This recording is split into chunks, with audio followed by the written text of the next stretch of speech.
બનાસના બેન કહેવાતા જ્ઞાનીબેન હવે ખરા અર્થમાં બનાસકાંઠાના બેન બની ગયા.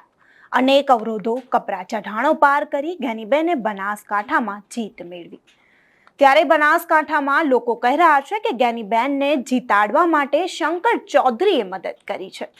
તો જોઈએ કે જ્ઞાનીબેનને જીતાડવા શંકર ચૌધરીએ કઈ રીતે મદદ કરી.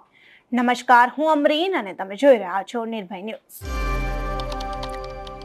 તો 26માંથી 26 ભાજપનું આ સપનું જ્ઞાનીબેન ઠાકોરે પૂરું ન થવા દીધું. જ્ઞાનીબેને ભારે રસાકસી બાદ ભાજપના ઉમેદવાર રેખાબેન ચૌધરીને 31,923 મતોથી હરાવી ભવ્ય જીત મેળવી.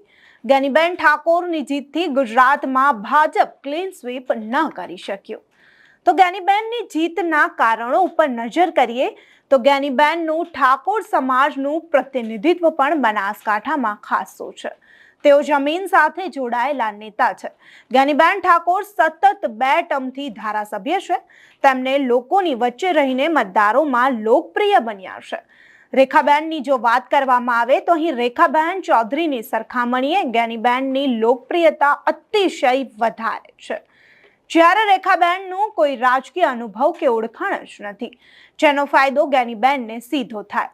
તો ક્રાઉડ ફંડિંગથી જન સમર્થન અને સહાનુભૂતિ મેળવવી અને તેમણે ચૂંટણી પ્રચારમાં બનાસની બહેન જ્ઞાનીબહેન સૂત્રનો જે ભરપૂર ઉપયોગ કર્યો હતો તથા મામેરું જેવો શબ્દ વાપરી લોકો સાથે પારિવારિક માહોલ પણ બનાવ્યો.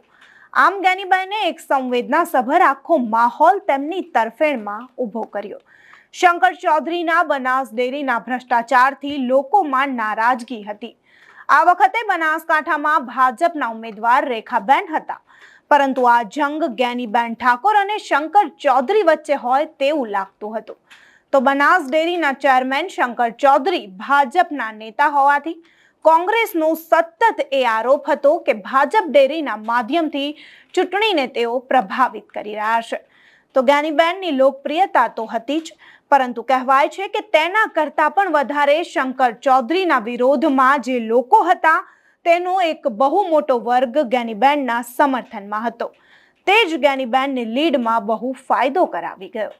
તો આ સાથે પરબત પટેલથી નારાજ એક જૂથને ઓળખવામાં પણ ભાજપ નિષ્ફળ રહ્યું હોવાની ચર્ચાઓએ જોર પકડ્યું છે. આમ ભાજપનો આંતરિક ડખાને કારણે પણ ભાજપને નુકસાન થયું છે, જેનો સીધો ફાયદો જ્ઞાનીબેનને થયો. આમ બનાસકાંઠામાં શંકર ચૌધરીનું પ્રભુત્વ, ડેરીનું સંગઠન તથા ભાજપનું સંગઠન એમ તમામ મોરચે જ્ઞાનીબેનને ટક્કર આપી છે. તો અહીં દલિત, મુસ્લિમ અને ક્ષત્રિય મતોનું કોમ્બિનેશન પણ ઉમેદવારની જીત નક્કી કરવામાં અગત્યનું સાબિત થયું છે. ત્યારે તેમણે ચૂંટણી પ્રચાર દરમિયાન 18 વર્ણના લોકો મારી સાથે છે એવું કહીને તેમને તમામ સમુદાયોનું સમર્થન અને સહાનુભૂતિ મેળવી હતી. તો આ સાથે જ્ઞાનીબેનની છબીને કારણે તેમણે ચૌધરી મતો પણ મળ્યા હોવાનું ચર્ચાઈ રહ્યું છે. ત્યારે ઠાકોર સમાજનો ઉત્સાહ જ્ઞાનીબેનને લઈને જે હતો તે મતોમાં પરિવર્તિત થયો. તો અહીંયા આશરે 1 લાખ જેટલા ક્ષત્રિય મતદારોનો પણ રોલ હોવાની ચર્ચા છે.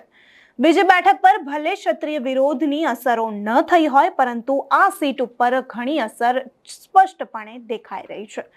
ત્યારે તમને શું લાગે છે? શંકર ચૌધરીના વિરોધ વર્ગે જ્ઞાનીબેનને જીતાડવામાં મહત્વની ભૂમિકા ભજવી કે પછી કેમ?